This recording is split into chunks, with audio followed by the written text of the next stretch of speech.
This is the For Impact Podcast, the destination for impact-driven entrepreneurs striving to live life on their terms and create a ripple effect of positive impact in the communities they serve.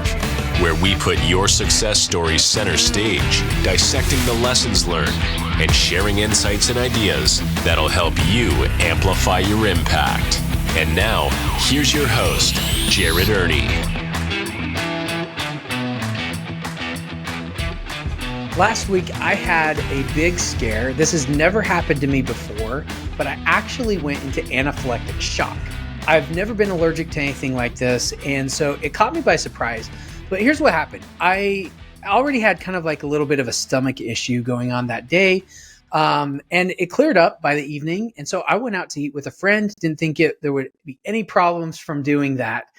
But later that night, I think it was probably midnight, 2 a.m., my stomach was hurting so bad. And I can't remember in the past 18 years having ever really thrown up in front of my wife.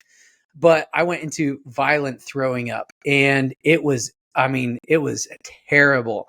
I took a bath trying to calm my stomach down. It felt better, but an hour later I was hurting again. And after this was probably now I didn't get any sleep. I was about maybe 6 a.m. I got in the bath again to see if I could just calm it down. And all of a sudden my hives started just popping up all over my hands, started scratching, couldn't stop itching, called for my wife and realized my whole mouth had swollen. And she came and helped try to find some Benadryl, couldn't find any. So she went to the store as fast as she could while my son was ready to call 911, because now at this point I'd collapsed onto the floor and was having a hard time breathing. And it was kind of scary moment for me. I went to the hospital and got the things that I needed, spent the day there. They were trying to figure out what caused this, because it didn't fall in the same pattern as most kind of allergic reactions to things. But clearly something set this on.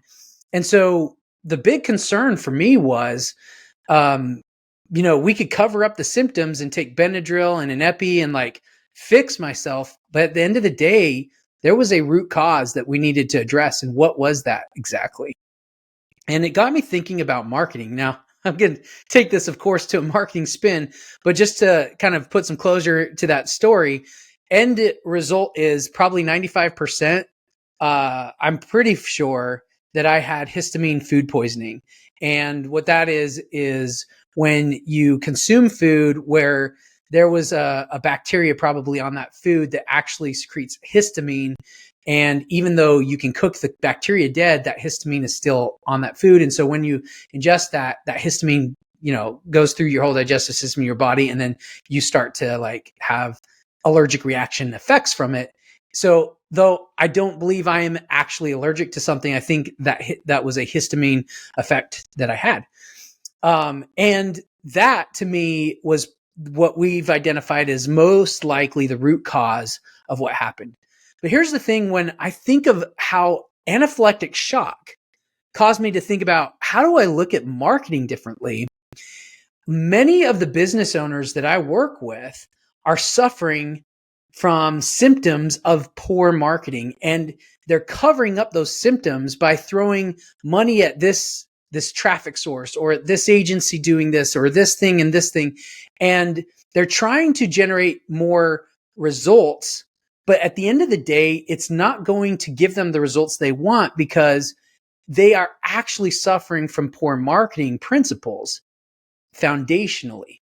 And in order for you to really excel with your marketing, you have to address those root causes to create the strong foundation you need with your marketing. And so I want to address 3 things that every business owner needs to do to address the root cause of poor marketing. Because if you can get good at these 3 things, if you nail these 3 things down, mediocre marketing will be everything you need. It will work. Mediocre marketing will generate as much business as you need. But if you have poor marketing or poor marketing foundations, you have to have excellent marketing to cut through the noise. So reduce the need for having to be the best at something when you can actually target these foundational marketing principles. So here's number one. Principle number one is get really clear on who your ideal client is. Most people operate under this mindset of like, I can help everyone.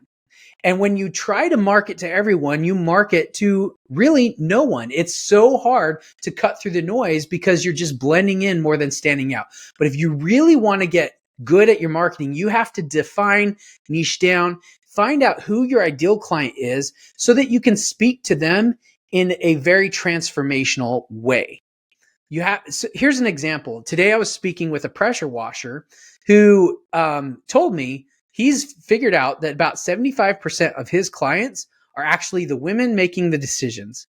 So I said, well, that is a very good thing to note because now you can tailor your marketing towards what the way the women talk about pressure washing, the way they feel about their home, the way you want to be able to resonate with your ideal client. And you can, if you're trying to talk to, a 50-year-old man or a 50-year-old woman, you'll probably talk to them a little bit differently about pressure washing and what it would mean for them, right?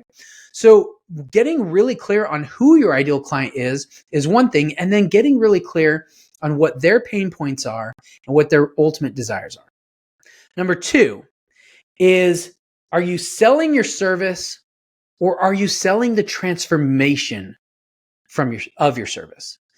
That's the higher way to do this because you have to sell the outcome of using your service or your product, not the actual product. People don't care about your product. They don't care about your service. What they care is what your service or product means to them. And so often we get into a place where we try to market and sell the thing or the product or the service, but we forget to actually really tell them what that's going to mean for them. Now, here's a thing that will help you here. If you understand what limbic messaging is the kind of messaging that stimulates the emotional and buying decision parts of your brain. But that you can only stimulate that when you speak clearly into the preframe of what things will mean for that customer because of buying your product or service. That's what their ultimate desire is. So don't sell the product or service, sell the transformation. You're no longer in the business of roofing. You're in the business of selling roofing. All right. So you have to make that shift in your own mind, right? You may want to be the best roofer, but the reality is you're in the business now of selling roofing. And so you have to master how to do that. That's the most important thing to your business, not all the other operational things that you might think of, location or products or all of that's important.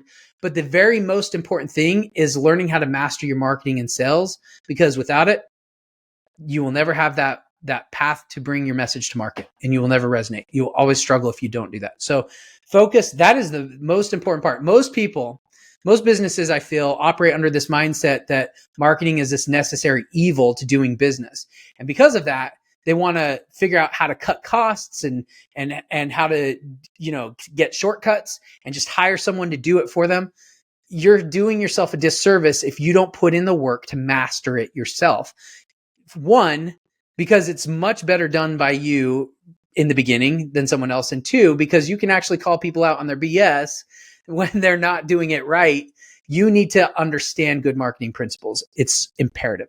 Now, number three is you have to have a great offer. Foundationally, if you don't have a great offer, you're always going to struggle, and no one's going to see the difference between using you and someone else. But to your advantage, most people don't know how to create a good offer. So the way most people compete by creating an offer is they think, I got to discount my price. If I discount my price, I'll get more sales. That is actually the worst way to do it because, number one, you're conditioning clients to view you by price and not value. Two, you're attracting the wrong type of clients to grow a business. Three, you're competing as a commodity, which is the only way to win is to be the one that charges the least. There's always going to be someone who will be willing to undercut you. You're giving away your margins. It's making it harder to grow your business, a healthy business. So the opposite way of doing this is, instead of discounting price, compete with more value. And that ultimately is what people care about more than price. They care about convenience, quality, and value. So if you can create an offer that conveys better value, you're always going to win. You're going to attract higher quality clients. You're going to grow your margins. You're going to grow a healthier business. You're going to decrease your cost per lead because you're going to increase your lead conversion. There's so many more benefits. You can charge more. You can actually charge what you're worth instead of competing on price. But the way you do this is very important. You have to think differently than what everyone else is doing. If you're going to model everyone else, you're not going to create a great offer. You have to think about what makes you unique and what will resonate with your ideal client. So it takes us back to number one. Who is your ideal client and what do they ultimately desire? Find a way to create an offer. And I'm going to give you 3 tips. Here's what I include in every offer. Number one, I include a very detailed feature to benefit or feature to transformation. This is going to explain what they're going to get so that they can get X result. 2, you're going to talk about or hit up an emotional benefit. What does it mean for them emotionally to go through this? Because 70% of a buying decision will have emotion involved, right? If we forget to focus on what they're going to feel because of this, then we're missing a huge component of being able to move someone forward psychologically. And number 3, we're going to add what we call a value add-on. This is going to be something unexpected that we can add to this thing that will increase the perceived value or experience that they're going to get with it. Now, the great news is like, even if you're a contractor and your first step to doing business with someone is get a free estimate, that's not an offer. That's a call to action, and it's a poor one because everyone says the exact same thing. But using that 3-point offer framework, you can actually create a real offer out of getting the free estimate that has higher perceived value, it connects to them emotionally, and clearly articulates the transformation they're going to have because of going and getting that estimate or moving forward with your business services. So that is my tip and what I learned about going into anaphylactic shock last week. I'm so glad to be back with you, full of energy and health. It was a good experience to go through to understand what that could be like, but it also got me thinking a little bit deeper about what that means for businesses and the similarities we see with a lot of other businesses in anaphylactic shock right now. We can't just treat the symptoms. We have to treat the root causes. Do that, and you will increase your ability to attract higher quality clients and grow your sales like ever before. Thank you for tuning into the For Impact podcast, where we're all about driving positive change through entrepreneurship. Remember, your impact matters and your journey matters. If you found inspiration in today's episode, please subscribe, rate, and leave a review. Your feedback fuels our mission to empower impact-driven entrepreneurs like you. You can stay connected with us on social media and go to forimpactpodcast.com to take our Impact Marketing Challenge. Keep pursuing your dreams, making an impact, and living life on your terms.